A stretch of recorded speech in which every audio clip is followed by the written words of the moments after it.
Who's that? Oh, that was mine.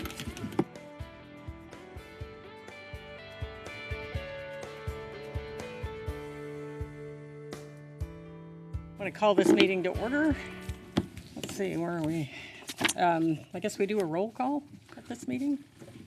Let's start down there. Phil Henderson, Starlight Cruises, all over Pinellas County. Good morning, Tricia Rodriguez, the Tropics Boat Tours and the Clearwater Ferry. Cookie Kennedy, City of Indian Rocks Beach, representing all the beach communities. Good morning, Doreen Moore, TRS, Travel Resort Services. Michael Lazos, County Attorney's Office. At Gerard, County Commission. Good morning, everybody. Steve Hayes, Visit St. Pete, Clearwater. Russ Kimball, Sheraton Sankey, Clearwater Beach. George Credica, City of Clearwater. Julie Ward-Bajowski, Mayor of the Great City of Dunedin. Good morning, Chuck Prather, the Birchwood, downtown St. Pete. Tony Satterfield, Alden Suites, St. Pete Beach. Welcome, Madam Chair. Pleasure to be here. Thank you. I'm not sure what kind of chair comments I'm supposed to have, so we'll just skip that part. It would be random if I had any, so. We need to approve the TDC minutes from December. So moved. Second. Ooh, you guys are quick. We read them. You know, there are some meetings where you have to stare at somebody. Okay, we have a motion and a second. Did you get from who? Oh, very good. Okay. All in favor say aye. Aye. Opposed? None. Okay. County Attorney. Oh, public comments. Do we have any cards for public comments? Do we do cards? Okay. Just state your name, please. Good morning. I'm Missy Hahn from the Treasure Island Madeira Beach Chamber of Commerce, and for the new faces, welcome. I just wanted to point out that we have our Chamber annual dinner next Thursday. Invites are in the mail for you. And if you'll notice our keynote speaker, we're quite excited about having Mr. Stephen Hayes back with us and hearing everything he has to tell us about what he's going to do next. Pressure. I know, just a little bit. And I'm planning to introduce him as the man, the myth, the legend. So looking forward to seeing you all next Thursday. No pressure. Thank you. Okay, County Attorney. Oh, I'm sorry. Yeah. Sorry. My name is Mike Reardon, and I'm here to talk about the money that Clearwater's asking for. I'm wondering when it's coming before this committee. I'm hearing rumors that went maybe to the county already. Back on the 13th of November, I talked to Bill Berger, asked him if he knew when it was coming, or somebody, when is it coming for you all to make a recommendation. I can tell you that many citizens are very unhappy with this. We have a bunch of forums going on in Clearwater, and most of the candidates are clueless. They're saying, oh yeah, we have an economic impact of $125, $150 million. They don't know it dropped to 70, dropped to 44 on a bought and paid for economic impact study. I got copies of the 10 various agreements from the city that we have with the partnership, read through them. I don't think we're getting a very good deal on that. I do know back in 2011, the city put out $2.9 million, according to one of those documents, on upgrades. I would encourage all of you to go to the 7/23/19 Clearwater Parks and Recreation. Watch it on YouTube, it's better than meeting, and go to the section on the stadium and listen to the Parks and Recreation boards. Listen to former Director Dunbar refer to grant money from the state. My understanding when I was on Charter Review Committee is the city's going to borrow around 20 and get about 13.7 out of that, and the rest of it is interest. It's not grant money. Grant money in my world is free money, like a college grant. I do know that if you listen to Mr. Dunbar in that meeting, he talks about it's a new era, it's a new game, analytics, Moneyball, nutrition, training, blah, blah, blah, blah, blah, all this garbage. The citizens of Clearwater paid for a spring training complex to basically house 16 to 18 spring training games. They have 17 games scheduled. The Threshers are upper A program. The city needs to sell the property to the Phillies at market value, and they can do whatever they want, or we can tell them to pack their bags at the end of 3 or 4 years when they're done. It's still one of the premier complexes in the Grapefruit League, and we can bring in a team for 2 months of spring training, pitchers and catchers first, we all know that. Listen, it's my second favorite sport. I've forgotten more about baseball than most people will ever know. Lacrosse is better, though. So I'm not against baseball, but this is corporate welfare. Also, if you look up the value of the Phillies, $1.85 billion according to Forbes, making hundreds and hundreds of millions of dollars. Look at who their sponsors are. And then you compare some of the comparable tickets at the Phillies game to what they're charging in Philadelphia, and they're comparable in spring training. If I read it right, they're charging $37 to sit on the grass at Spectrum Field. This is corporate welfare. It is not bringing in a program that's going to bring a lot of jobs and make things wonderful for the city of Clearwater and Pinellas County. We could be using that complex 8 months out of the year, generating a lot of other events. Folks, most people are not interested in baseball. We got 330 million people. Most people don't go to baseball games. They find it boring, like my wife. It's popular, but it's not America's pastime anymore. And I'd like to see it come to this board for recommendation and discussion, and I will be back for that. And I'll be very disappointed if it's already in the county's hand at the county commission level and it's never going to go through this board, because my understanding is it should come through this board for a recommendation, not a decision. I'll be waiting to hear from you. Thank you. Probably in a couple of months. Who knows? They've been going back and forth quite a bit. So, okay, yes, ma'am. Greetings, everyone. My name is Lee Davis. I'm the Arts and Culture Outreach Manager for Creative Pinellas. I'm here today to invite you to the next exhibit that we have at the Gallery of Creative Pinellas called Art Sensation. This exhibit addresses equity and inclusion in our community by offering a tactile exhibit that is meant to be touched and seen by people of all abilities and of all ages. It opens the 30th of January and runs through February 16th. The Gallery of Creative Pinellas is open Wednesdays through Sundays from 12 to 5 and is free to the public. Thank you very much. We hope to see you there. Thank you. Thanks, Lee. Do we have anybody else for public comment? Okay. Mr. Attorney. I have nothing this morning, Commissioner. Thank you, though. Sure. Okay, department reports. Meetings and conventions. Good morning. Morning. For those of you I haven't met, I'm Suzanne Hackman, Vice President of Business Development. For those I haven't seen in a while, it's nice to see you again. We do a presentation today, since I haven't been here in a few months, on kind of how we ended the year and some projects that we did last year and that we're going to continue in FY20. For those of you that are new to the board, this is sort of just an introduction to our team and how we have our markets divided up. And as you can see, we have a team of 8 here, one of those being Liz that's in Washington, D.C. This is currently how we have the United States split up with the team. The territory that's in yellow is unfortunately where we had Janine Messerschmidt, who was our colleague that passed away in September. So we're working on filling that position now. So for FY19, we ended the year with distributing 1,006 leads. We did 405 groups booked definite, 161,000 definite room nights, $31 million in revenue, and an average ADR of $197. That's for group rooms and an economic impact of $59 million.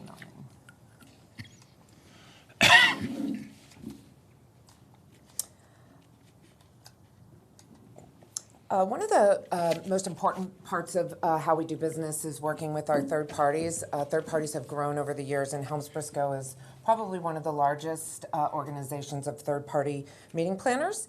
And we developed a strategic partnership with them about 5 years ago. This partnership, among other things, allows us to have 2 registrations to their annual partner meeting where we get to go and talk to the different associates across the United States and discuss with them their conferences that they are currently booking.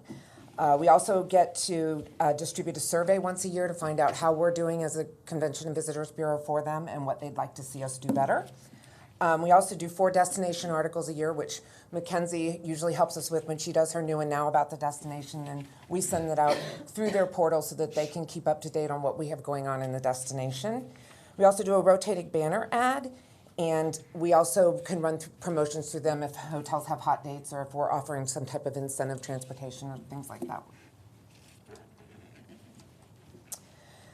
So a snapshot of since 2015 when the partnership started, this kind of lets you see the growth. 2015 we were 25,000 room nights. This year we're at 46,000 room nights, which is significant if our total room night was 161 last year. That's a rather large chunk coming from third-party planners. And also I'd like to point out the growth in the average daily rate. Back in 2015, 175 for group rooms and 196 in 2019, which is significant. So in FY19, as well as FY20 in my marketing plan, one of the goals that we had was to bring conferences to our destination that we normally would travel out of destination to attend to meet meeting planners. So one of the first ones that we had was Meetings Today Live. It was held at the Wyndham Grand in November.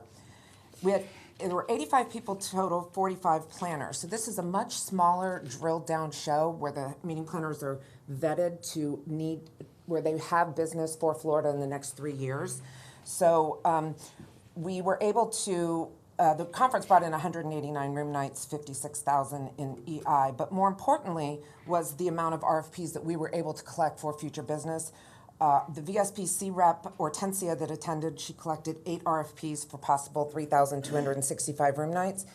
And of our partners that were at the conference, they collected 16 RFPs for 8,000, well, just shy of 9,000 possible room nights. We also were able to feature the Hyatt and the Hilton. We did a CSR event at the Clearwater Beach Aquarium, and we also went out on the Sea Screamer. So it was really great for 2.5 days to be able to show so much of Clearwater Beach. The next one that was held was in St. Pete, was at the Vinoy, which was Connect Marketplace, Florida. So again, meeting planners looking to place business specifically in Florida. 325 room nights, 75 meeting planners where they conducted one-on-one appointments again. So again, a smaller show where we have an opportunity to meet every planner that's there. We collected 8 RFPs for a possible 3,000 room nights. The next one that's coming is IPEC, which is Independent Planners Educational Conference. So in addition to Helms Briscoe, there's also an organization of independent people who go out on their own and maybe they form like Suzanne Hackman's meeting planning company or something.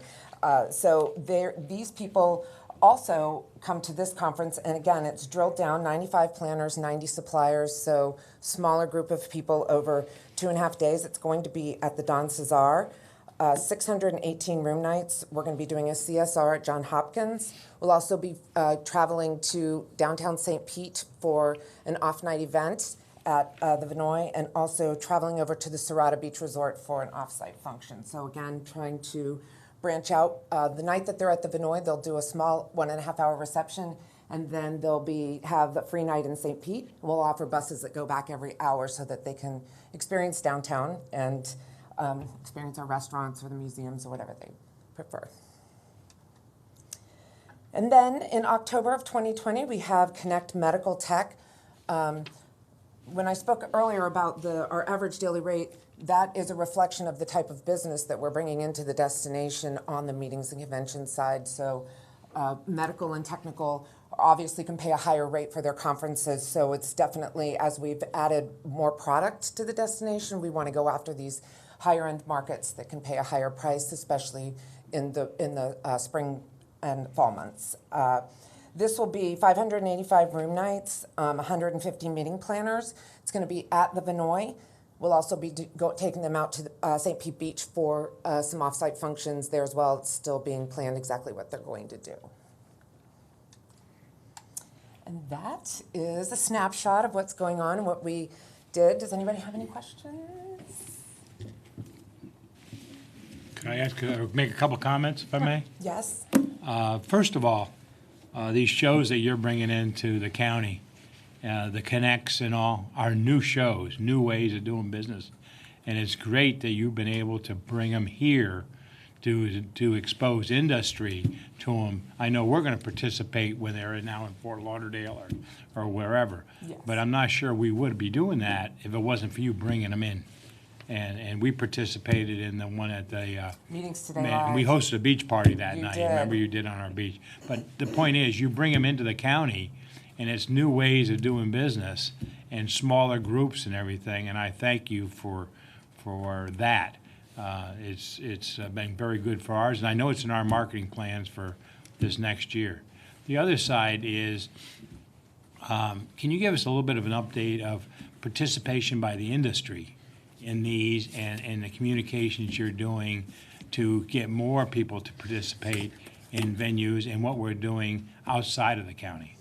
Well, so part of it is that these shows are expensive when you travel to them, and the hotel partners, in their budgets, they can't afford to go to a lot of them. So for us to be able to participate in them and for them to come along with us is definitely helps out their budget. But when we started working on bringing them here and getting their participation and having them be able to feature their hotels while these conference planners are here is unprecedented. It's advertising that you can't pay for. And as with any meeting planner, we'd rather have them come experience the destination than just sell it to them on a piece of paper or on our iPad at a conference. So our hotel participation it's vital to us as an organization, and we are continuously having conversations with them about what they'd like to see us do, areas of the country where they're focusing on business, so that we can kind of cater our marketing plan and structure it towards how they can participate with us, so it's an overall win for the destination.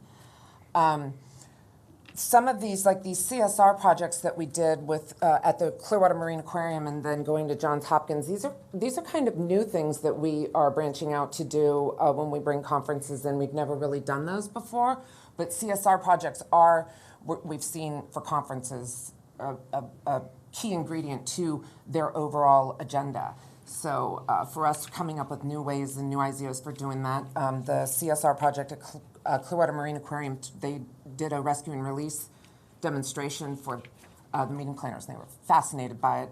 Not a lot of marine aquariums have that, what we have here. So for them, it was a unique learning experience. Can you talk just a little bit about outside of the area, some of those in the last so many years? And I can think of there's a title for it. It's a horse race up in Washington. Oh. The participation you get, the baseball games you get, where you're hosting and industries bringing in, participating there financially, and you're participating with you to host those new meeting planners and all. For those that haven't been here, maybe it'd be good if you could just bring up a couple of those. Yeah, and Mr. Kimball brings up Gold Cup, which we do every May in Washington, D.C. So a few years ago, he made a comment that with the first year we did it, you said you couldn't believe how many people we would actually get to come to a horse race. And we now have a waiting list for hotel partners that want to come travel with us to that. Last year, we had 8 hotel partners come with us, and it's a way for us in Washington, D.C. to bring these meeting planners out and spend time with them one-on-one, at a social engagement where they feel a little bit more relaxed and they're able to really get quality time with them and learn about what's important to them and build a relationship with them, because at the end of the day, that really is what this is about, is relationship building. And last year was our 10th year. This year will be our 11th there. We kind of reinvented every year what we do. We usually try to do, a project while we're in the tent too, whether that's hat making. Then we have a hat making contest while the race is going on, and we keep them. It's interactive and engaging. Minnesota Twins is another event that we do. Every year we do a baseball game up in Minneapolis. That also has about 8 or 9 hotel partners, also a waiting list of partners that like to come with us, because it's a 60-person suite, so we're able to get between 40 and 50 meeting planners in there, and again, for one-on-one engagement. These types of events, because they get invited to so many different things, a dinner at a restaurant or this and that, it's imperative that you keep new things in the funnel and try to keep re-engaging them, and these are the types of events that have made us successful in these destinations. They're in our budget. It's a great walking back with some RFPs and everything, and room nights for the county. So yes, and we do thank you. Philadelphia Phillies. We do that in conjunction with leisure travel every year, where we go up and we do beaches and baseball. So we do an event with them, and it's obviously Philadelphia is a huge market for us, both for spring training and for meetings and conventions. That has a lot of financial and insurance business in that destination, so we like to target that for that higher rated business. Thank you. Susan, are we working with, is your department working with Anna down in South America and Latin America? Yes, so we haven't been down there with her in the last year.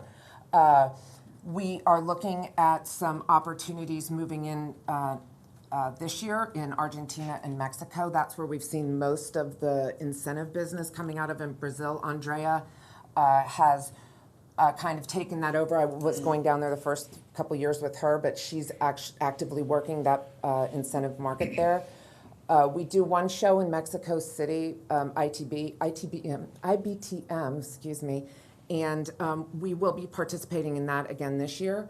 So we'd like to try to find, that is a trend that we see are these companies like North Star, Meetings Today, where they're adding meeting shows in Latin America. Good, I'm glad to hear that. Thank you. Thank you. Anybody else? Questions? Good. All right. Thank Okay, you. Thank you. Thank you, Suzanne. All right, digital communication. Whose track is this at in Washington? I just got asked, what horse track is that? In Washington, yeah. It's in the Plains, Virginia. In Not thoroughbreds. Yeah, it's a steeplechase. Yeah, steeplechase. Okay. Follow the horses. Thanks, Tony. Let's be ahead of the horses. Over there. You might not find that on the betting sheet. Yeah. Good morning. Happy 2020. Welcome, Commissioner. This morning, you hear me talk a lot about our digital marketing efforts. The other half of the department that I lead is communications, all of our media and PR efforts. So really, I'm going to make an introduction to Mackenzie Comer. She came to us 2.5 years ago from Tallahassee. She was working with Zimmerman Agency. She went to some school up there, maybe Florida State or something like that. It was just getting too many Florida State fans. I feel like I'm not even a Florida football guy, but Tim and Steve and Mackenzie. But anyway, with that, I'm going to bring Mackenzie up. She's going to run through all of our efforts from 2019 on the media and PR side. A lot of great coverage and events and partnerships on that side of the business. So Mackenzie, please.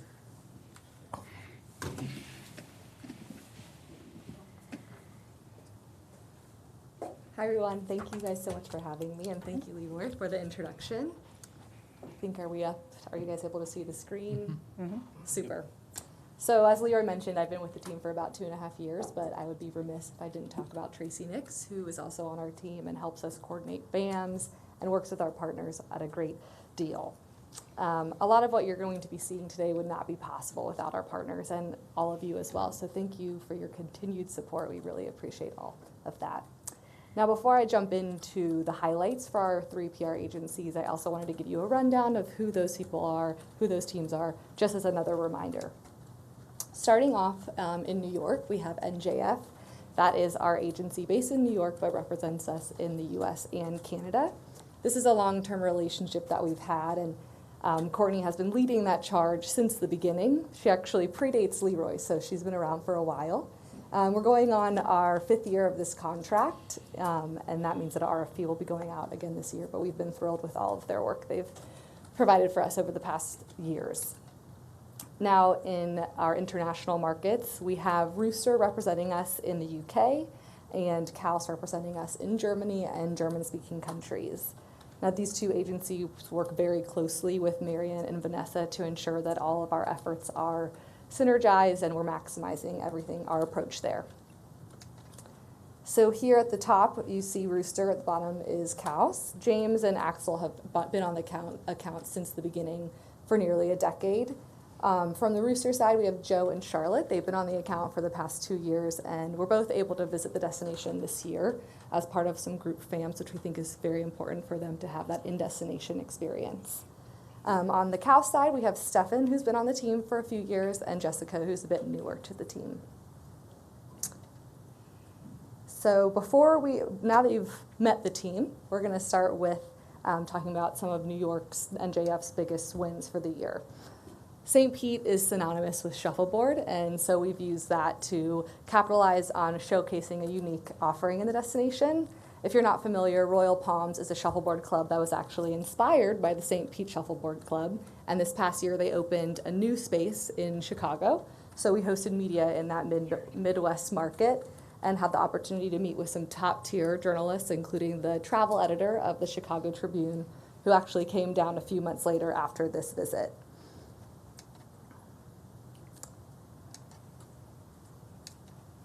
Next, we have Broadway in the Park, and this is just another synergy of how it's wonderful to have the agency up in New York. They're able to work with the BVK team when they have out-of-home opportunities like this. Not only did they help with the activation, they were also able to host journalists in the market. And we all know that most great media coverage comes from those relationships that we build. So having them in the backyard of this event to meet with these journalists was super important.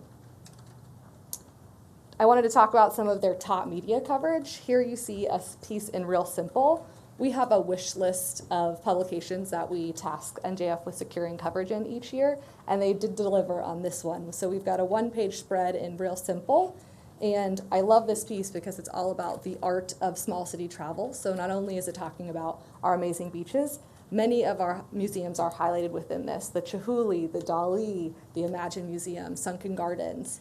So this was a really great win for us. A lot of our data says Texas is a top market, and although we might not be putting a ton of advertising money in that market, we're able to supplement with PR efforts and garner some earned media results. The beauty of earned media is it's a way for us to educate, including this map, which is a very important piece for the readers in Texas to see exactly where we're located. And the journalist we hosted for this piece also included us in broadcast coverage in Texas, so she is the gift that keeps giving. Some other great coverage is niche publications like Simply Gluten Free. We have an incredible culinary scene in the destination, and highlighting that in a new light to readers that might be seeking something a little bit different is another great way we're able to utilize their earned media results. Jumping into the UK, there is a shuffleboard club in New York, one in Chicago, and you guessed it, there's also one in London. So we hosted another media and partner event there with our UK team, and they worked very closely with Vanessa and her team so that we were able to host media, tour operators, and travel agents. This is a great opportunity to be top of mind in these top markets and just remind them of our destination. And we hosted some really great journalists who ended up, you'll see shortly after this, that ended up coming to the destination. This one I'm really excited about. This is a great example of YouTube, a great collaboration we did with a duo called the Craft Beer Channel. They were able to produce 5 videos all about the craft beer scene here, and that actually had them nominated for an award in the UK for the coverage they produced. This is another reminder that not all PR coverage is print. It comes in many forms, and this is a way for us to speak to a different audience and remind them that we're not just beaches, we also have beer. And as I mentioned, Alex, this is a video from one of the girls that we had at the Shuffleboard event in London. We hosted a group of digital creators this past September to create content on YouTube, social media, as well as on blogs. Again, this is reaching a different audience than your traditional print outlet. And this blog, or this YouTube video has already garnered 30,000 views, and it's only been up for a few months. It's a very long video, so you're only seeing a snapshot of it, but she showcases the entire destination of what we did on the trip. And on that trend of digital creators, we also hosted a digital creator fam with our CALS team, and we brought in 5 digital creators to the destination to speak to their audience. All of these individuals have completely different audiences and are able to showcase that in an authentic way. So here's just a few snapshots of some of their social media coverage, but this also resulted in 36 blog posts. So some of them are syndicated on different outlets in Germany, so it really reached a wide audience. And the beauty of having a PR agency is the different relationships that they have. Axel was able to secure us this opportunity that isn't so much PR, but more marketing, was able to get us into 350 McDonald's in Germany with this video, which most of you have seen in the past. It was at no cost to us. This reached about 35 million viewers and was a huge win.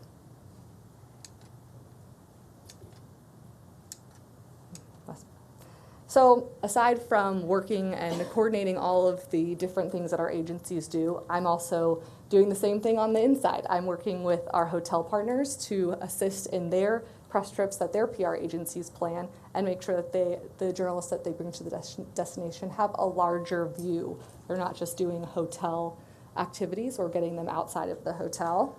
We're also working with partners like CityPass and Visit Florida and some of the airlines. Visit Florida has PR agencies all across the globe, and so we work with them on group trips and individual stays and different opportunities that they have. In addition to hosting media, I'm also pitching media, just like the agencies are. And here's a great example of some coverage that came out of this year, a 5-page spread in Southern Living. We hosted a photographer from Southern Living, and this came about a few months later.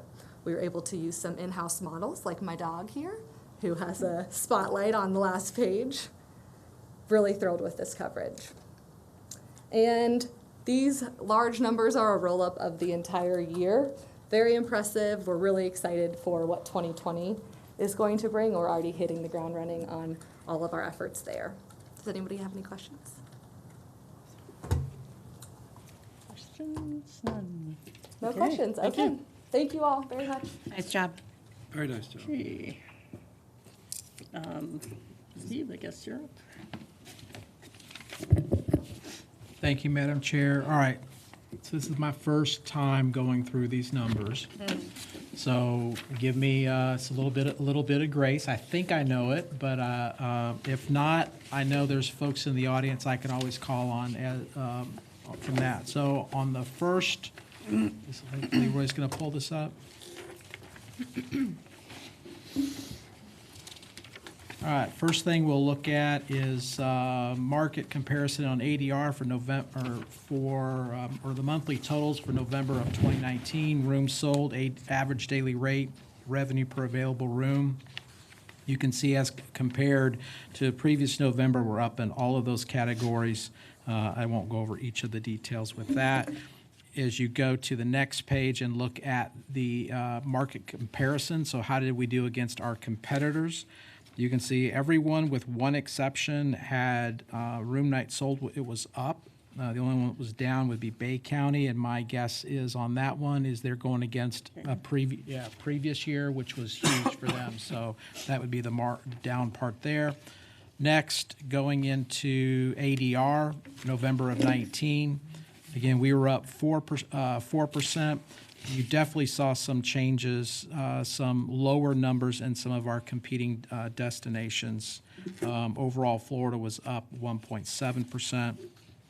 Looking at RevPAR, which is revenue per available room, you can see, again, we were up 8.8%. The state was up an average of 3.8%. Again, depending on what's happening in terms of occupancy and ADR would reflect the changes there. Year-to-date for 2019, and Leroy, this is 2019 as in calendar year, correct? That's okay, correct. just wanted to make sure. We are up in all three categories with RevPAR, which being the key indicator that our lodging partners use to measure success, being up 5.5%. If you look at year-to-date in 2019 compared to the rest of the state, we are up 2.3%. And Florida is up 1.6%. Again, you can see some of the different changes across the various other markets.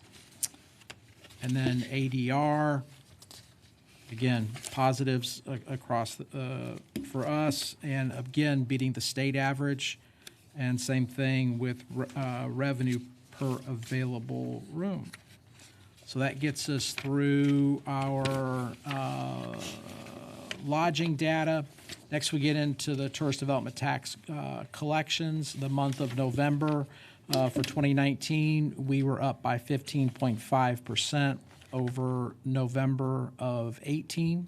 And this was something that was started new as of last month. Leroy and his team are actually going through and saying, okay, well, I know we're at 6 pennies, but however, if you looked at if just through the 5th cent or 5 pennies, what would that growth have been? And that growth would have been 10.38%. So we're even above it from that perspective. If you look at year-over-year growth, the one that caught me was the rolling 12 months. We were up 8%. So again, all pointing to a positive direction. And then the last 2 pages deal with home share, and this is new data that we're getting through AirDNA. I believe last month was the last time you'd shown this, Leroy? That's right. That was the first time, yeah. And so this looks at home share. Now, let me clarify on this. This could also include vacation rentals. So just there's not a way to break it out specifically because some of your vacation rental companies will put it into the Airbnb system. But it gives you a good idea on that market what's happening. And if you look at for November, just go to the last page, which is the year to date. I mean, year to date, room nights sold is up 19%, rate is up 8.7, and RevPAR is up 12.3.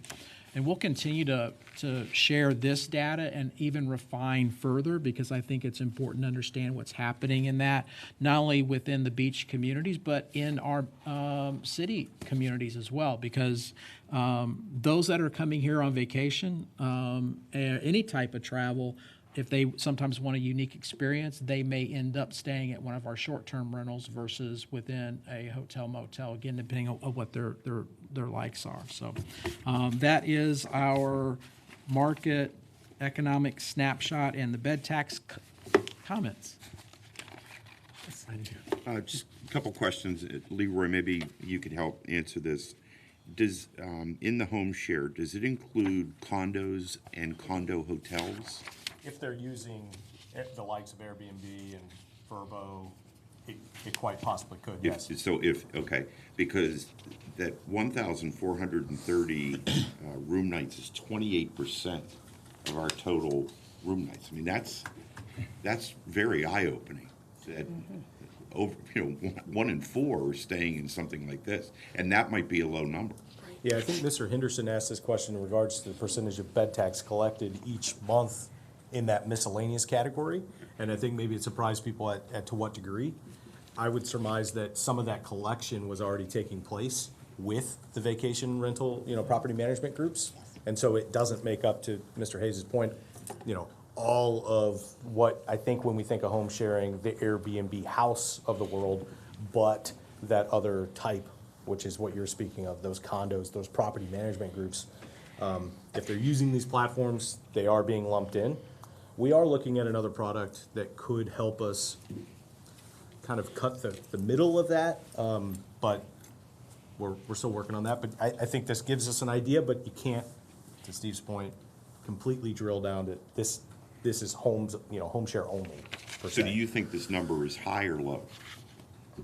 I think this, when you think of traditional home share, I think this is higher than what it would be, because it is including the likes of your traditional, TRSs of the world. If I could comment on that, I think that, in many people's minds, when you hear the word home share and Airbnb, that you're thinking of just that, a single-family home share. And where a vacation rental management company steps in, our product in Pinellas County is made up of condo hotel resorts, individually owned condos that are managed by rental management companies, and those are by companies like myself using those platforms, using Airbnb, HomeAway, et cetera. So it's not, when you hear home share, it's not necessarily the individual home property that was the original focus of places like Airbnb. So it is it's a different model, and I don't think we should be frightened by that statistic because of we know there are people who are doing their individual homes, and that's a separate discussion.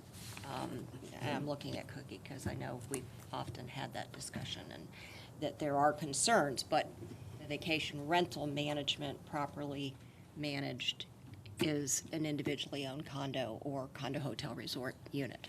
And I think one thing we will do as we dig into this data is start to look at, and Steve mentioned this as well, on beach versus off beach. I think that as you start to get more into the communities and the neighborhoods, you start to lose those property management groups, and it becomes maybe what we traditionally think is home share. And so if we're able to isolate some of the beach rentals per se, like anything on Gulf Boulevard, and obviously not all of it is property but we can start to understand a little bit more what that inner rental market looks like. It is worth noting as well that none of this data takes into consideration renting just a room or 2 rooms within a dwelling. It is a full house or a full condo. I think you referred to a heat map is what you were developing. Yep. And I think the traditional that's along the beaches and everything, they've been there for years by management companies and everything.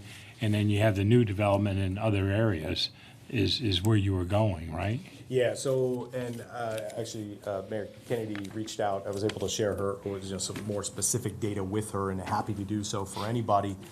The platform does allow us to look at the specific locations, and we're able to, it's a little bit challenging because we can't splice the data down to, those not located on Gulf Boulevard, but there is a map. And you could start to see volume to a certain degree in what I would say, kind of those fingers that are going toward the intercoastal, for instance, which, in some of these beach communities you would consider more residential versus, the properties along the Gulf. So, yes, we are able to do that. And I think, again, as we get our hands on this and start to have more conversations with Steve and, he worked with the product and, a huge rental market up in the Panhandle as well. So we'll be able to kind of manipulate and inform this data too to help us become smarter with it all.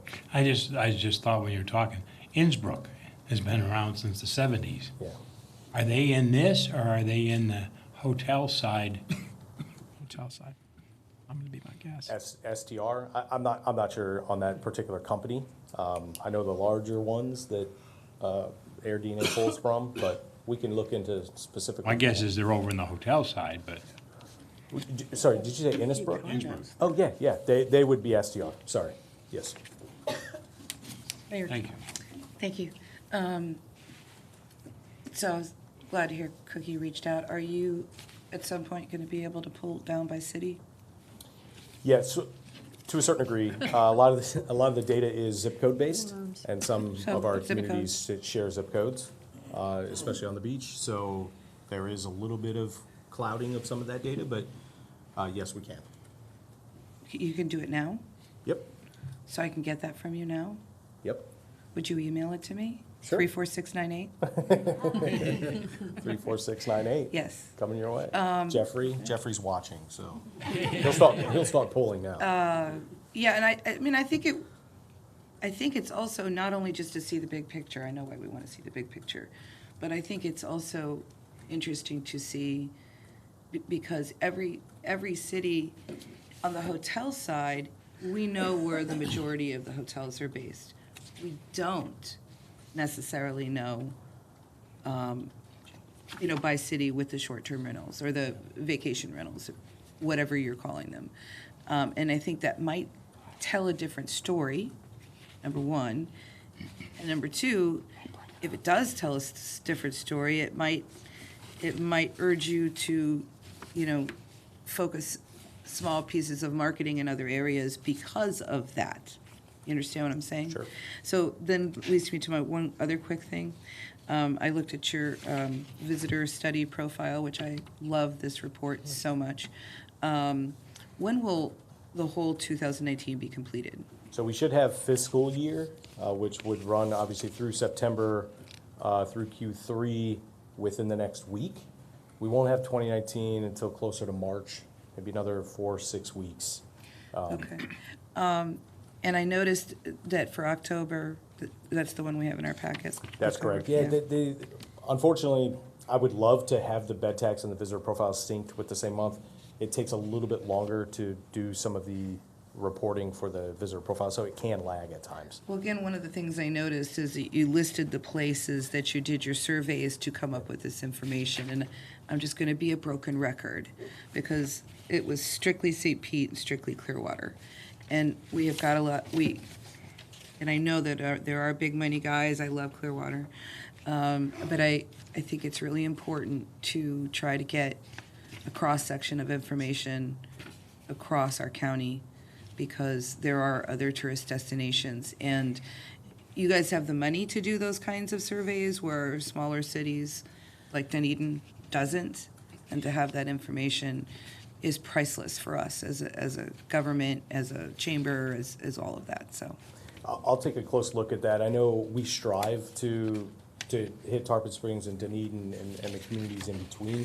I will say at different times of year, it can be difficult to get the scale that we need throughout the month, just because of volume of people in those communities, but it's no excuse. I mean, we need to be doing that. The data needs to reflect the entire county. With that said, something we're working on is taking the data that we've collected throughout the year by location and segmenting it so that if we have the proper scale, and with our benchmark is 400 surveys a month, which is pretty high. It's a pretty high sample. And so when you look at the collection of the year, we have quite a few, we have a lot.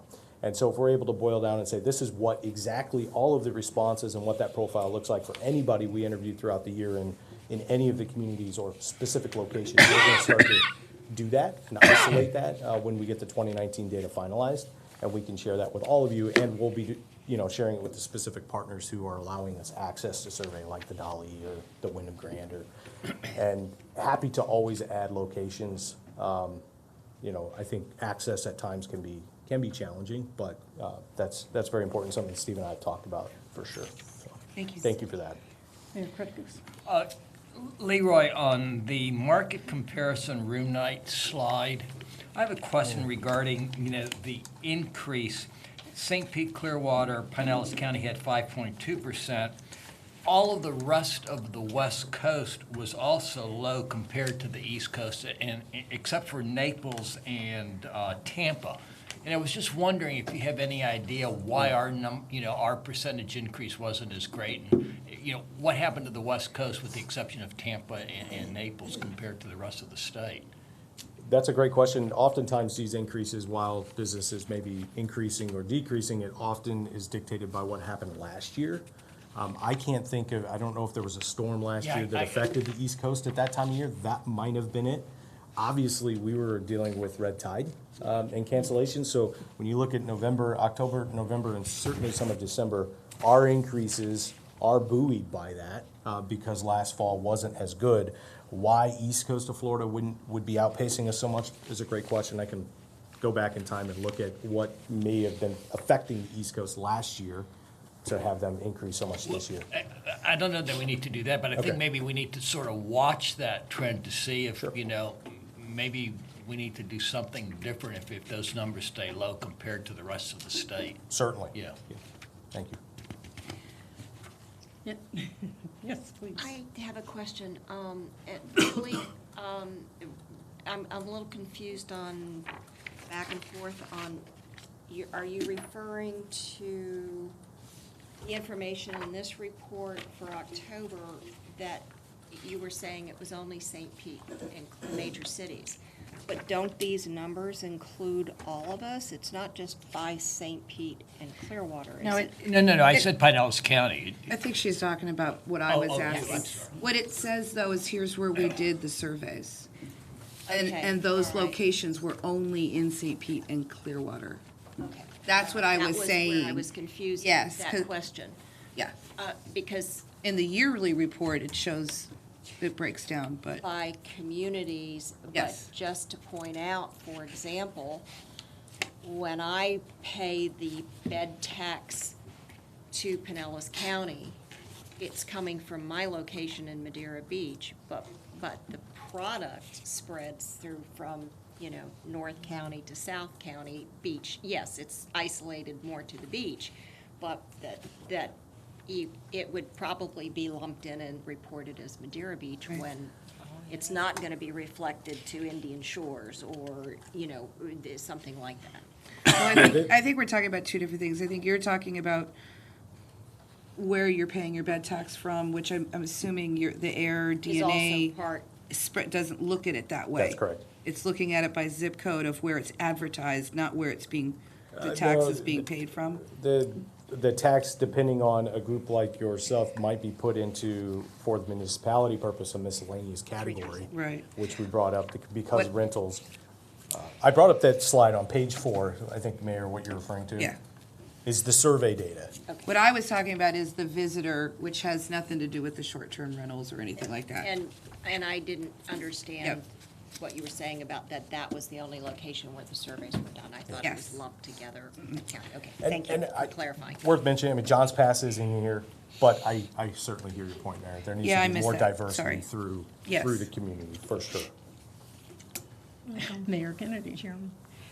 Leroy, when you were talking about the vacation rentals, I just want to be clear. So the numbers that seem to be somewhat inflated, they are Airbnbs that have been recorded regardless if they're in the residential section area. If they are a VRBO, it doesn't matter where they are, residential or commercial tourist. Yep. They are in those numbers. That's correct. The ones that are not in the numbers that you showed would be someone that's a resident or not a resident, who is doing them on their own.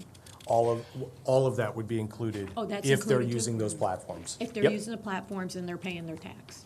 The platform, and that's the beauty of at least the Right, agreement but- with the collector, is the platform is paying that tax for them. Okay. So Even Airbnb. even someone who owns a home who is not using, somebody like Doreen's, That's correct. that's correct. Yeah, so Airbnb, and again, this isn't like this everywhere, but with the Pinellas County agreement, within Pinellas County, they automatically add the tax on, Okay. given that agreement, and they Correct. automatically remit it on behalf of the renter, which I think at the county level is beneficial. Certainly, there's all kinds of other challenges, maybe with zoning and all those other things at the municipal level, but at least that tax is captured. Okay, I just wanted to be clear on that because I thought something was said that some of the residential, you're saying it's higher then? Yeah, but- I'm trying to understand, why is it higher? I Sir- mean, why do you think that it's higher than what it really is? Just these numbers, I think, in the traditional sense of what you, when you say home share, what you think of a home share, which would be a person renting their house in a residential area for somebody to stay in. When we think of home share, I don't traditionally think of Doreen's group, for instance, which is a property management group managing condos on the beach. While they're using these platforms, their data would be captured here. They were already remitting tax. And so while that miscellaneous number is high, it already had included her group and many other traditional groups Got you. like herself Okay. when Airbnb was added. Okay, all right, thank you. Uh-huh. And not to say that all of her bookings come through those platforms, so only a Right. piece of that business is represented in this data. The rest of it, between STR and this data set, we're not capturing because we don't have currently a mechanism to do so. Okay. Leroy, I have a comment and maybe a question as well. Increasingly, Airbnb, I as a hotel can advertise through them. Yep. I can get bookings through them. So would they be included? Like if I did that, would the Alden then, whatever we rented through them, be included in this home share number? Yes, that's correct. And So that number's definitely inflated if you think of it in terms of Certainly. what you typically think of a home share being. There's no doubt. So this data is reflecting all of the data, bookings and rentals through Airbnb and VRBO, regardless of the type of rental, regardless if it's a house, a hotel, or a condo. And so you're right. This data gives us a really good idea, but it's not for sure this type of rental in this type of community. And so that's why I say yes, these numbers are higher than what you would they're traditionally think inflated. of the home share rental market. Now, I've also seen a report from the county over the years that broke down the bed tax by city. Yep. So in the case of Dunedin, whatever that number is for a month or a year to date, is that accurate? I mean, is that?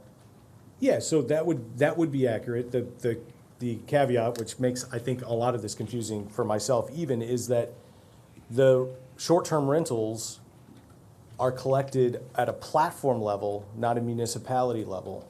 And so even though Dunedin would, let's say they have 1,000 short-term rentals, that tax wouldn't be allocated to Dunedin's collection. It would not, okay. It would be in that miscellaneous category, which Okay. gets confusing because Airbnb, they just stroke a check for the tax and it goes into that miscellaneous because they have it was potentially millions, 1.4 million bookings for the year. They don't segment it by this one in this zip code, this one in this zip code.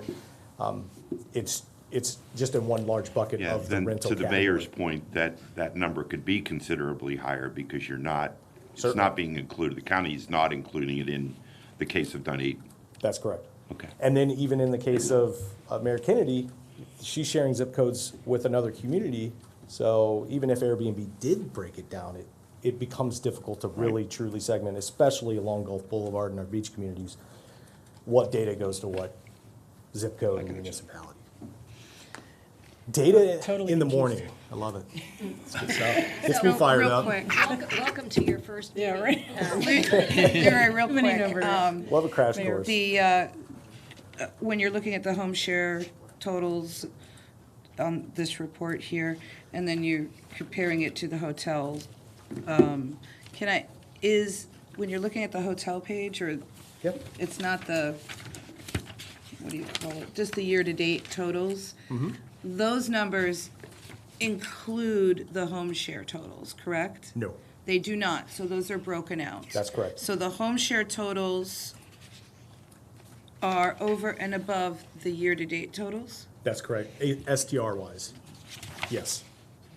Okay, don't confuse me. This page, year-to-date, and this page, home share, year-to-date. This is not a part of this. That's correct.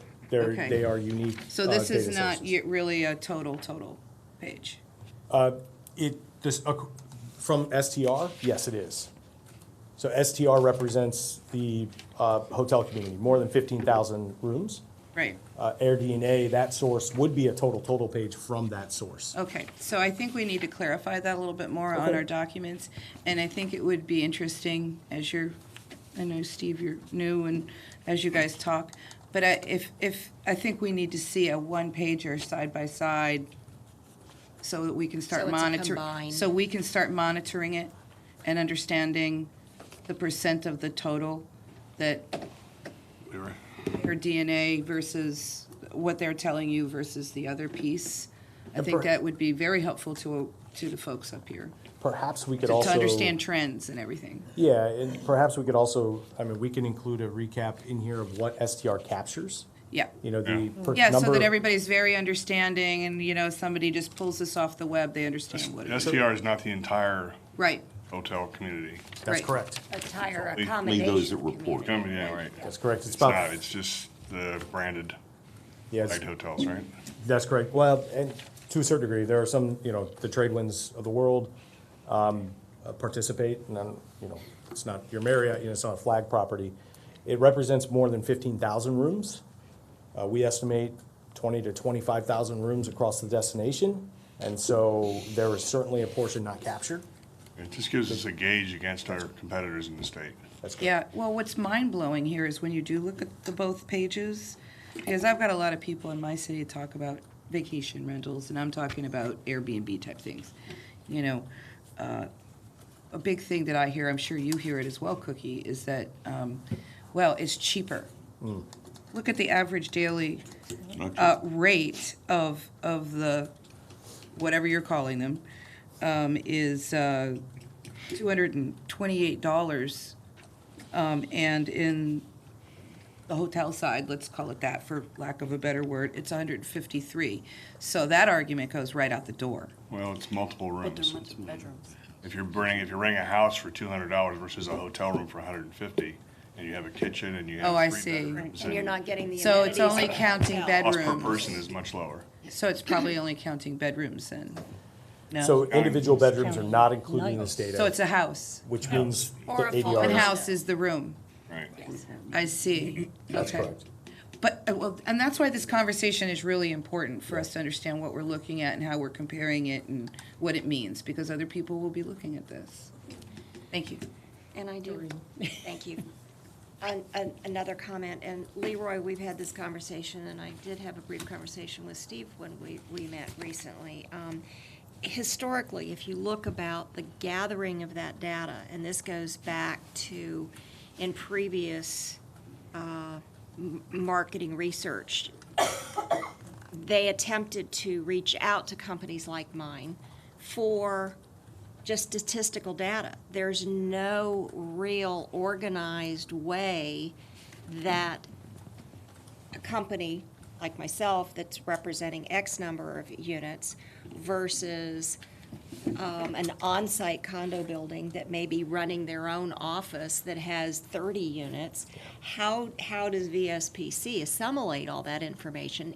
There's never been, you can't require them. The tax collecting agency doesn't collect statistical data, so it's really a basket of snakes to try to get all that together, and Leroy has been attempting to do that, but it's never been successful. So the hotel numbers, whether they're small, medium, or large, the 15,000 that's technically represented in the STR report, in no way do they capture anything other than hotel motel accommodations. So Yeah, and I think it's a tough challenge. And we can capture for next TDC the list of participating hotels if we'd like. Think about, again, it's your traditional chain hotels. So when you look at an ADR, you're not necessarily capturing like the Bilmar. I don't think they're a participating hotel, but you do have your Red Roof Inns of the world, which I'm not knocking, but so when you talk about an ADR set, that data is included, and which would bring down, that rate. Well, Leroy, I don't agree with that comment. Okay. Because Bill Maher is in my comp set. So there are independents, like the Alden, like the Tradewinds, like the Bill Maher, that are in fact reporting to SDR. Sorry, I maybe picked a bad hotel to mention. Wrong hotel, wrong hotel. The wrong hotel, yes, wrong hotel. That isn't reporting. And there are a number of independents who aren't, but there certainly are. That's a dozen number or I so would who like are. to see as to how many independents from here to Clearwater or Dunedin that are in fact participating with STR. Okay. Yeah, we could certainly take a look at that. My apologies for misspeaking. So, I'm sorry. I cherry picked one, and yeah. But I think your point was that the other brands, Knights Inns and Red Roof Inns and all those on 19, we are getting the information from all those on the which pay the taxes also. Yeah. In the average daily rate, it's included in that. That's correct. I mentioned, kind of hinted at the potential tool. I know Steve has worked with this company in the past. It's called Intopia. It could be a solution where they actually are reaching out to exactly what Doreen had said, reaching out to our property management groups and collecting that data so that we can, I would probably say, not integrate into this other data, but also present alongside so we have an understanding. I mean, we certainly could look at a blended, but. If I might, which is all great discussion, but just shows how dynamic this industry is, and trying to nail Jell-O to a wall. So on the short-term rentals, one of the things that we're looking at, and Leroy alluded to one company, there's another potential one as well. Part of it is to understand what is our supply. And supply is different for the short-term rentals than it is for hotel and motel. Hotel, motel, you have a 200-room property, you have 200 rooms. For the most part, Yeah. I'm generalizing there. When you get to a short-term rental, you may have 3 rooms, but those 3 rooms might sleep 9 people. And so, at least in one of the groups, they actually will identify your number of units, but they'll also identify how many pillows. So now you get to see, what's happening in your market.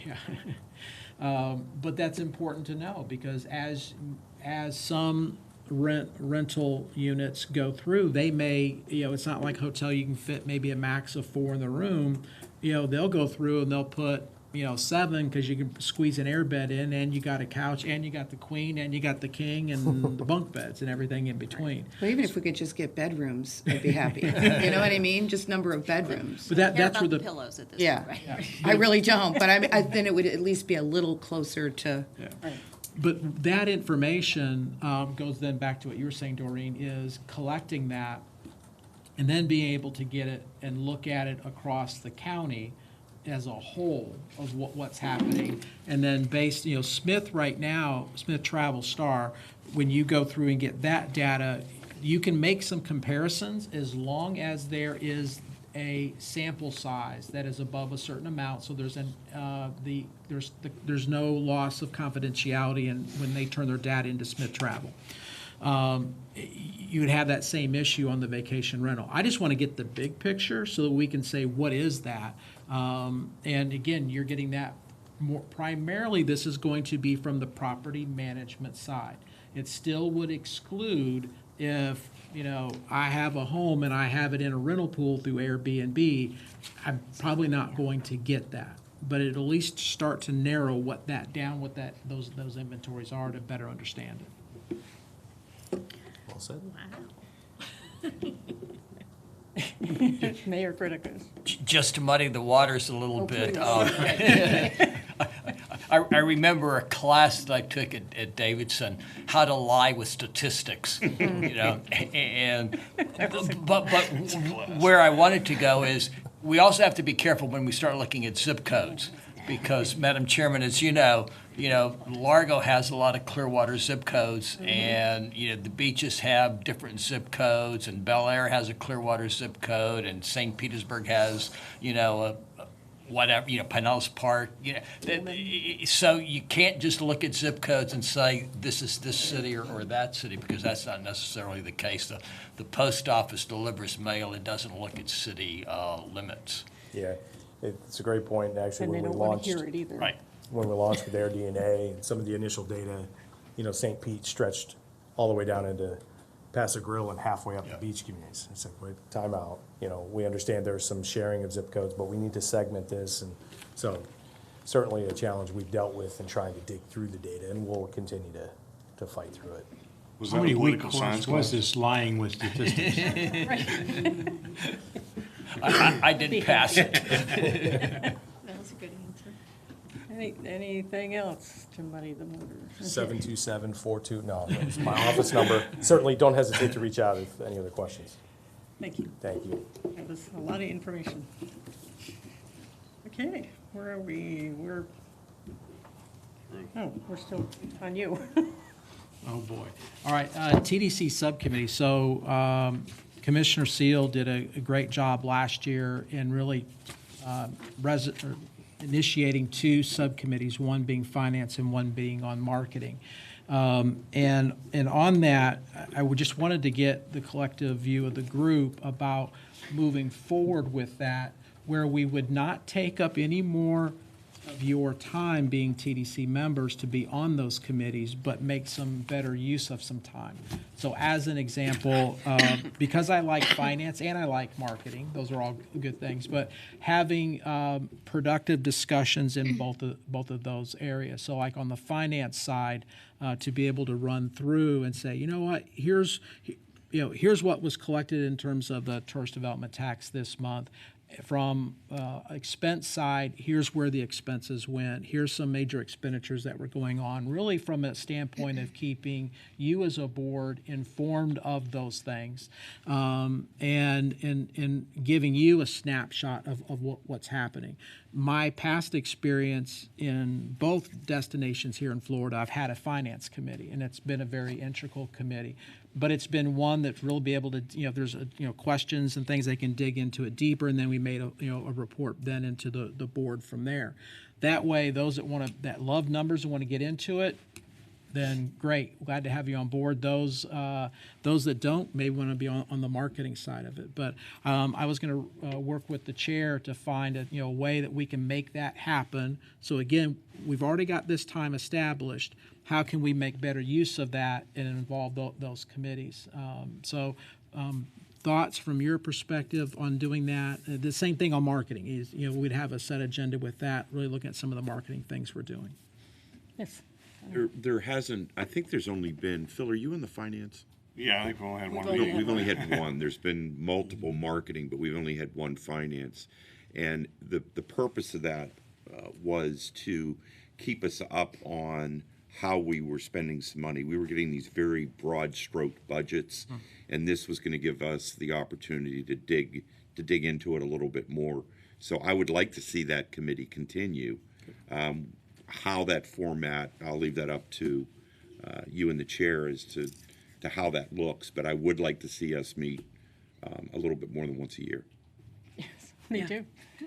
Okay. Well, we were doing it after this meeting. We were having a truncated actual board meeting, and then when we first started, it was both committees at one time. Right. And you'd have to bounce back and forth or whatever. So then she eventually said, well, let's just do one, and it kept being marketing. And then when it was time for finance or budget, then it seemed like something else was going on and we didn't have it. So I think that was a good way to do it. Possibly every other month you have one or the other. You do this meeting for an hour and 15 minutes like it is, and spend the balance of the 2 hours in that committee meeting. Those that are on the committee attend it, and those that don't go on their way. I like that idea. I'm definitely Let's interested stick in to the the marketing. I mean, for sure. Coordinating, yeah. I think because we've met so much, we've definitely put that, kind of said this is what the committee will be. Now it's kind of time to do the dig in. Right. Yes, Russ. I would suggest that maybe we do every other month like we're talking about, like Phil's saying. But I just think that maybe this word committee really should be the group, because I think we have an obligation, both finance and marketing, and to say, okay, I'm going to choose between one or the other. And last year, kind of, if you wanted to go to marketing, everybody went to marketing. They wanted to go.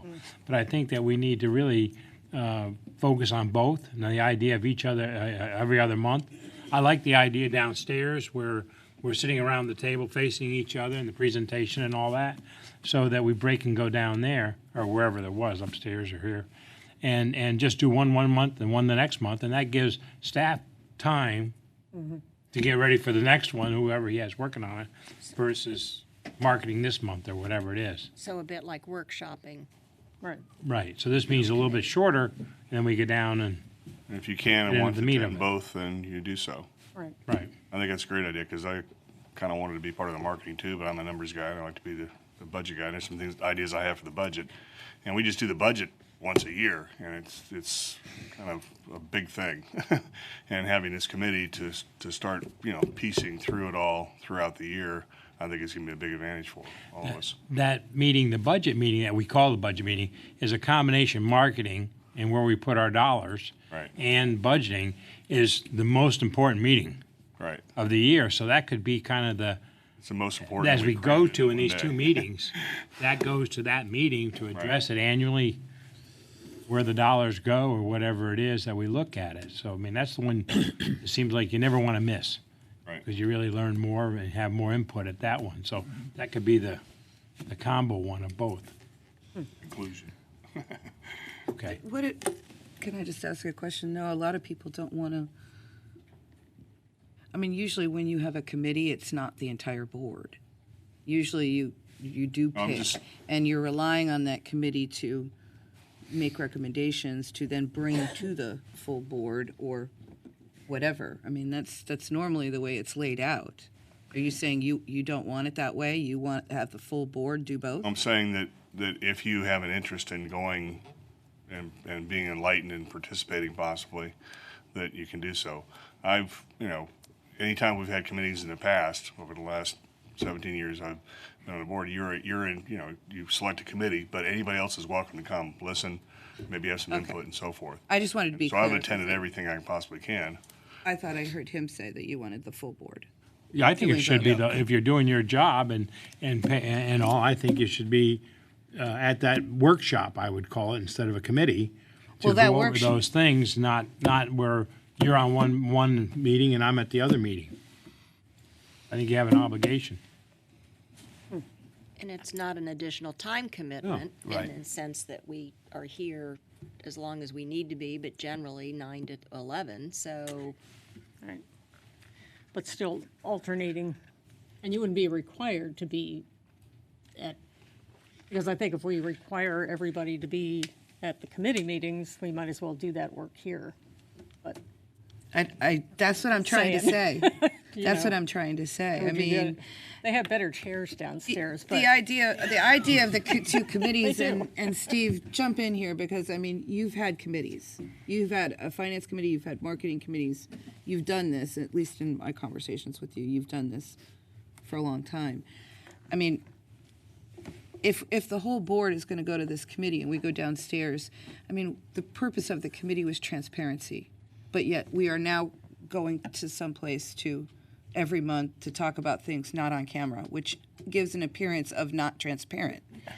Well, if it's the whole board, that's what I'm saying. Right, If that's it's what a I'm saying. committee, that's a different story. If it's a smaller group of people going to do the more detailed work to then bring to the full board, that's a whole different story.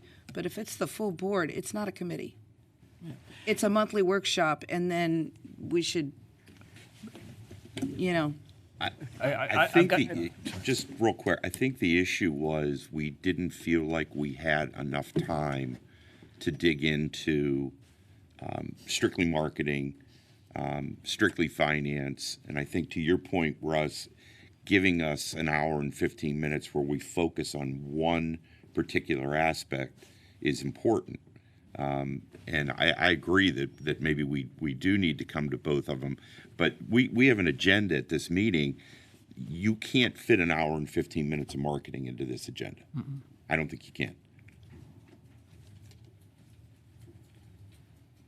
And the setting around the table, like we do downstairs or wherever it is, I think is a better setting for that part of the meeting than here.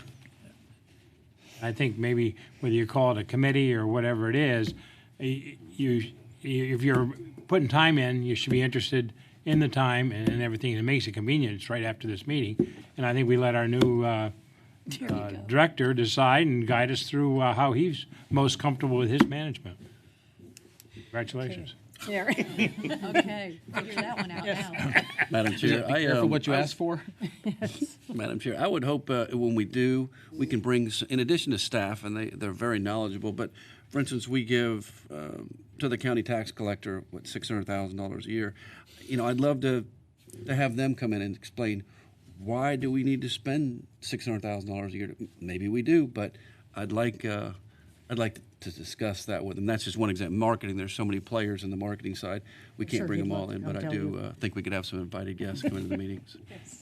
As a historian for you, Chuck, that the tax collector and beaches and restoration director and some of those others from the county have shared what's going on at different meetings where the chair invites them to do a short presentation.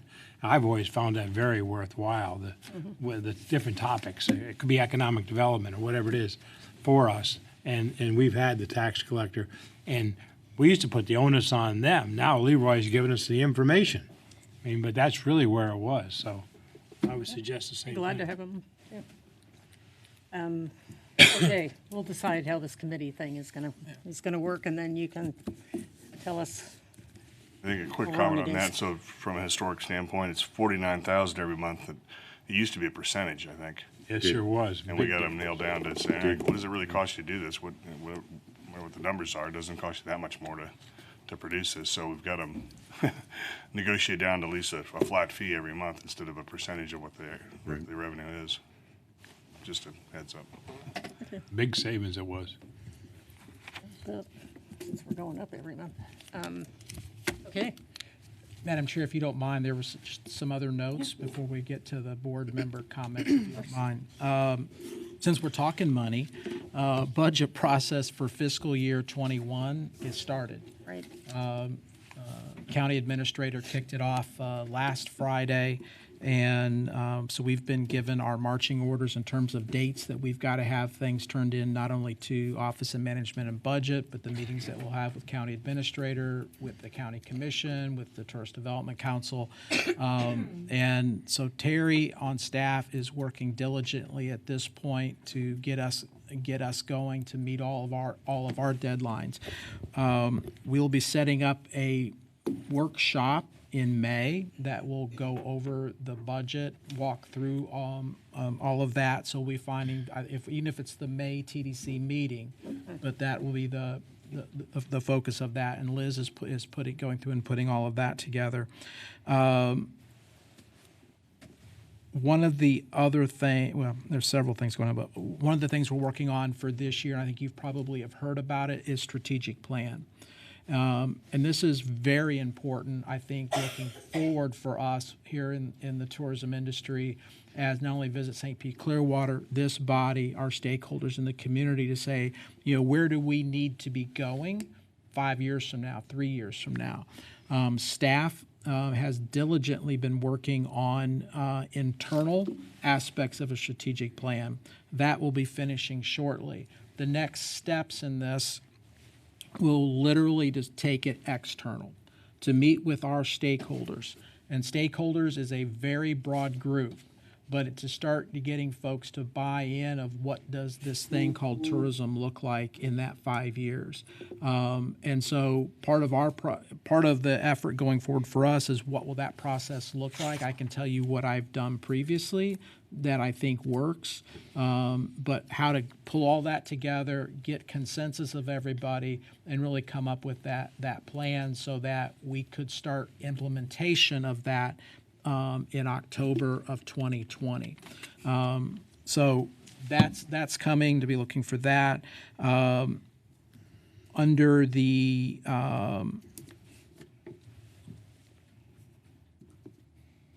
got down, all right, Tourism Day is in Tallahassee next Wednesday, which is normally that takes place when this meeting takes place. So thankfully that was changed and our meeting was later, or earlier, so we could go to that. Is there anybody from this body that'll be up in Tallahassee on Wednesday of next week? Okay, great. There you go. I will be there. So I can tell you that right now the agenda as far as bills before the legislature that are tourism oriented that at least I've picked up have been light. But this is the second day of session. So it'll speed up. The big one right there is right now Visit Florida, and not only reauthorizing them as an entity, but also the funding of that organization. So anyway, that'll be one of the items.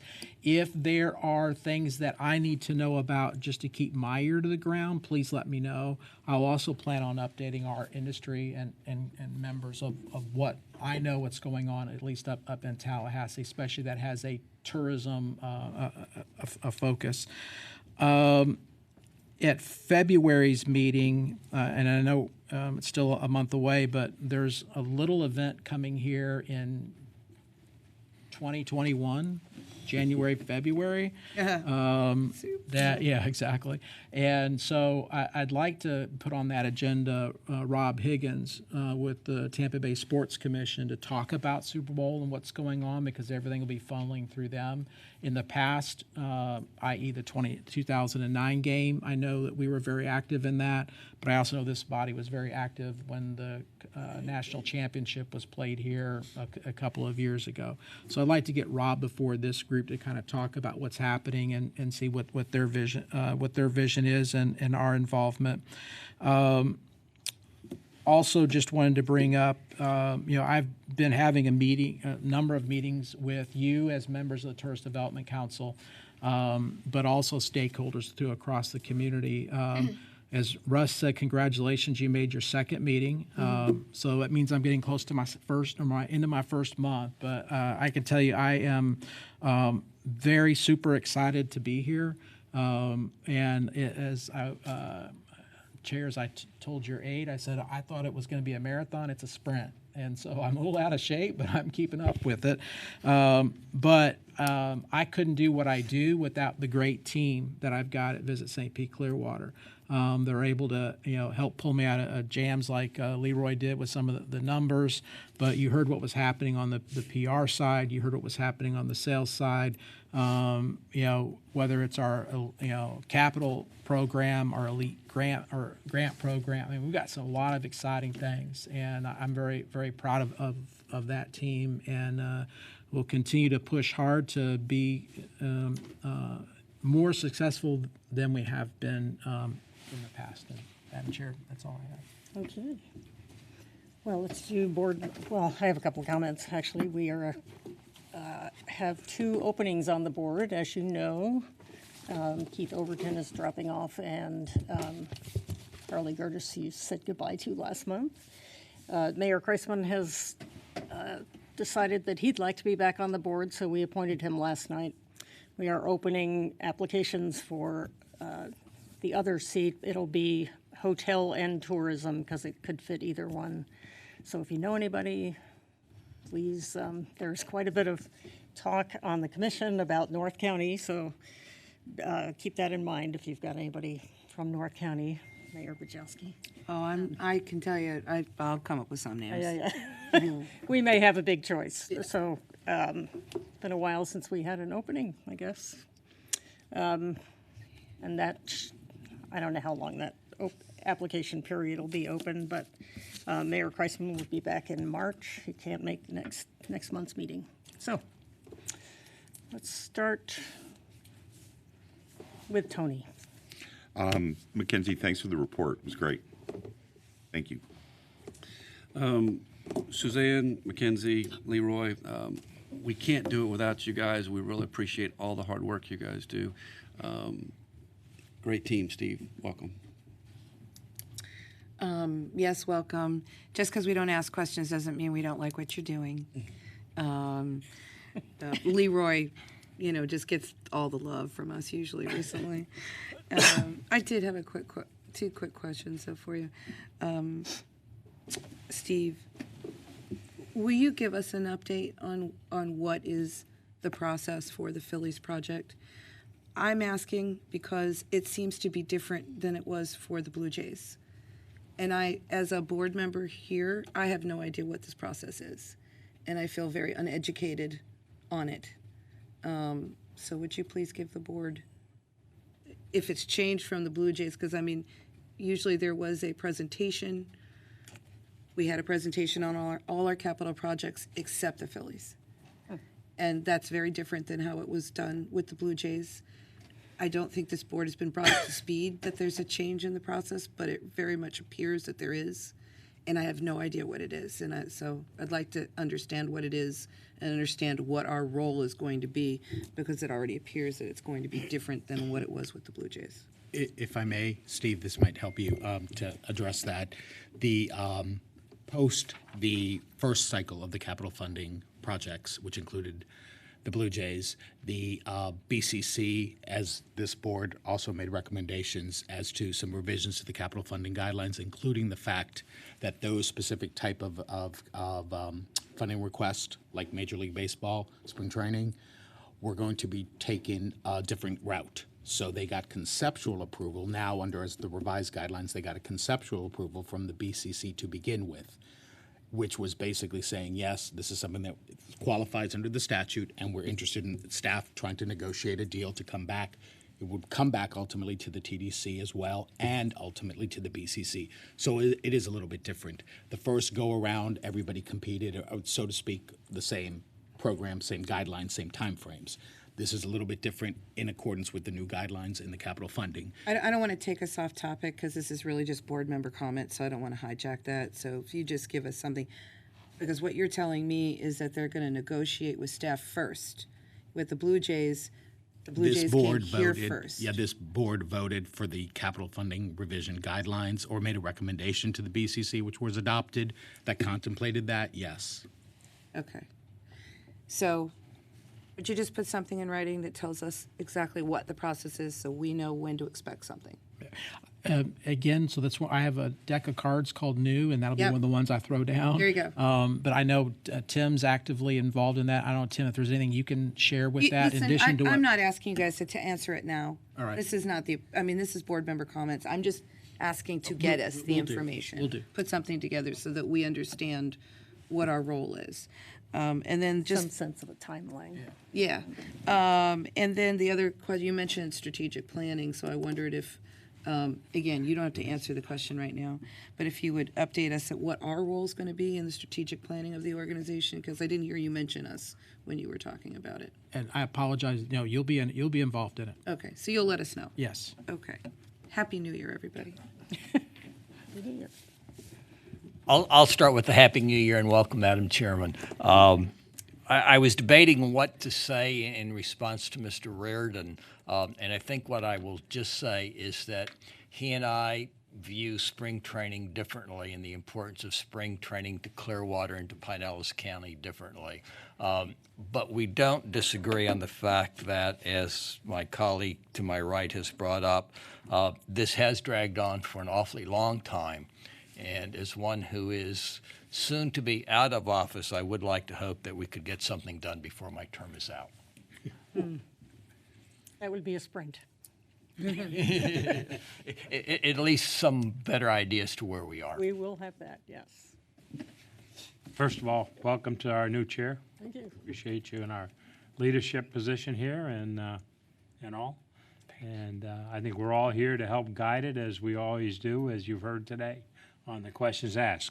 The other thing is, Steve, if you would, and I haven't taken the time, that if there's three of us, but I know there's a bigger group because there's a bus going up of hoteliers for Tourism Day for the Restaurant Lodging Association. We have a great legislative director for the county, Brian, I can't remember his last name. Loack. And whether you can notify him that who's going to be up there, that we are, and maybe we can huddle with him for a few minutes to get an update while we're up there. And then also that he could notify those that are legislative delegation that's up there that will be calling on them, and who's coming up, if you would. They're up there today. They're up, so- they're all up there, so that if we Wednesday, could yeah. remind them that next Wednesday we're there. Okay. I think there's a function on Tuesday Sure, we night and could text Wednesday. Brian and Clearwater tell him. Chamber's going up on Tuesday, too. Right. Well, they can tell everybody. Yeah, no. Okay. Yeah, the Clearwater Chamber is part of this, will be up there. Well, Amplify Clearwater, should say, will be up there. Amplify. Yes. Well, just good dialogue. I think it was a bit of indoctrination by fire there for a Yes, it moment was. with all the numbers and data, but it was excellent dialogue, and I think that it just kind of helps bring everybody to, a level of understanding and know what some of those things are, because it's very important, and welcome aboard. Thank you. Good to be here. Again, welcome, Chairman Gerard. I wanted to tell the board that Steve came with me to a roundtable on the red tide. There was 13 of us, and it was held in the city of Indian Rocks Beach. Congressman Christ asked that it be put together, and it was really awesome. I thought we had a lot of new information. A lot of the panel that was on the original summit last year that Mr. Kimball graciously hosted for me. And so as we go along, from time to time, I'll update you on where we're going to go with that.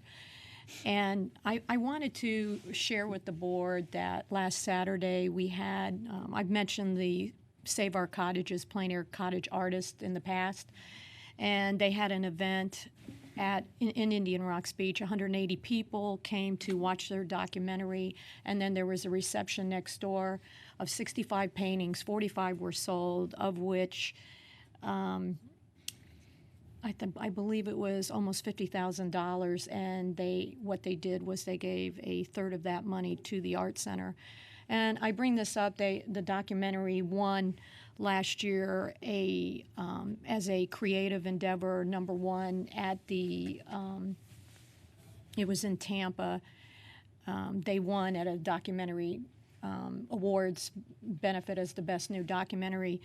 And I bring it up because we have reached out to Creative Pinellas a couple times, and there doesn't seem to be a venue that the two have been able to mesh with to use.